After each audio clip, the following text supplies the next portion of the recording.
हर हर महादेव।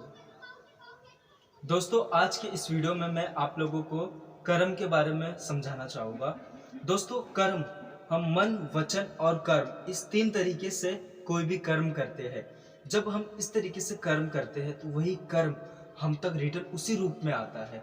जब आप मन से किसी के बारे में बुरा सोचते हो तो मन से, वचन से आप अगर किसी को बुरा भला कहते हो, शब्दों से किसी के हृदय को चोट पहुंचाते हो, तो ये वचन से हो गया। जब आप किसी के लिए बुरा करते हो तो या किसी के रास्ते में गड्ढा खोदते हो तो ये आपका कर्म हो गया। तो जब मन, वचन और कर्म से जब आप कोई कर्म करते हो तो यही कर्म आपके जो सामने वाला है उसके हृदय को चोट पहुंचाती है, उसकी आत्मा को दर्द देती है, दुख देती है।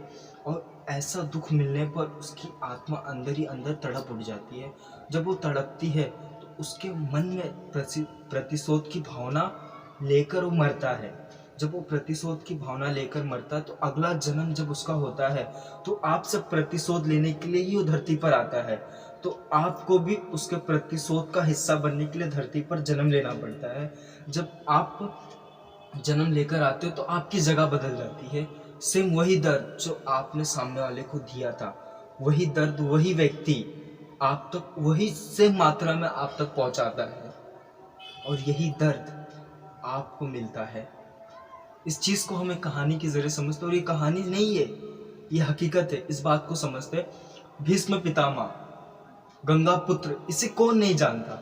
महाभारत के वो योद्धा जो 10वें दिन पर जब बाणों की सैया पर लेटे हुए थे तो उनका जो 100 जन्म थे उन्हें याद थे, परंतु उनका 101 जन्म जो था उन्हें नहीं याद था। जब वो कृष्ण जी से पूछे कि मैंने पिछले 100 जन्म में ऐसा कोई कर्म नहीं किया जिससे मुझे इतनी पीड़ा, इतना दुख का अनुभव करना पड़ रहा है, तो कृष्ण उन्हें बताते कि 100 जन्म आपको भले याद हो, लेकिन आपका 101वां जन्म जब था तो आप उस समय एक राजा थे और जब आप रथ से जा रहे थे तो आपके रथ के सामने एक सांप आ जाता है।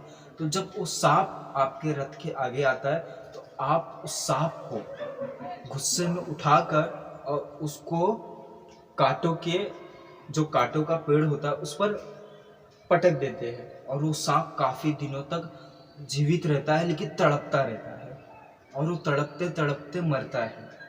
तो इसी तरीके से जब वो तड़प तड़प के मरा था, जब उसकी रूह तड़प गई थी, तो वही सांप अर्जुन का रूप लेकर आता है और इस जन्म में वही दुख भीष्म पितामह को मिलता है। तो आप समझ ही गए होंगे कि कर्म कभी किसी का पीछा नहीं छोड़ता, वो किसी न किसी रूप में आप तक जरूर पहुंचता है। तो क्या करें, क्या करें अपने कर्म को समझने के लिए, अपने कर्म बंधन से मुक्त होने के लिए। तो सबसे पहले आपने जिसका भी दिल दुखाया, अगर आपको पता है वो इंसान कौन है, जिससे भी आपका मन, वचन, कर्म से कोई भी किया गया कर्म हो, तो आप उस इंसान को अपने सामने लाइए।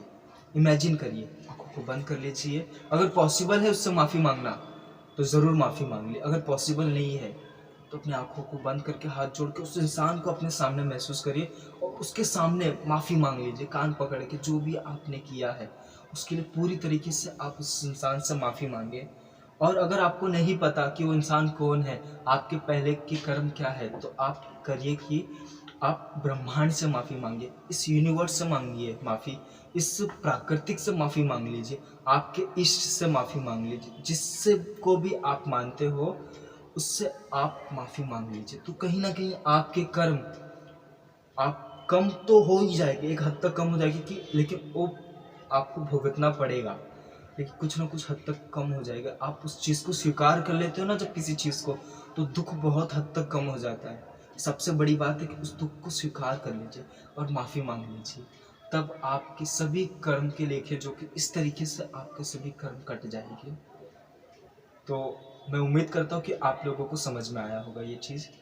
तो प्लीज़ मेरे चैनल को लाइक करें, कमेंट करें, शेयर करें, सब्सक्राइब करना ना भूलें। Thank you so much.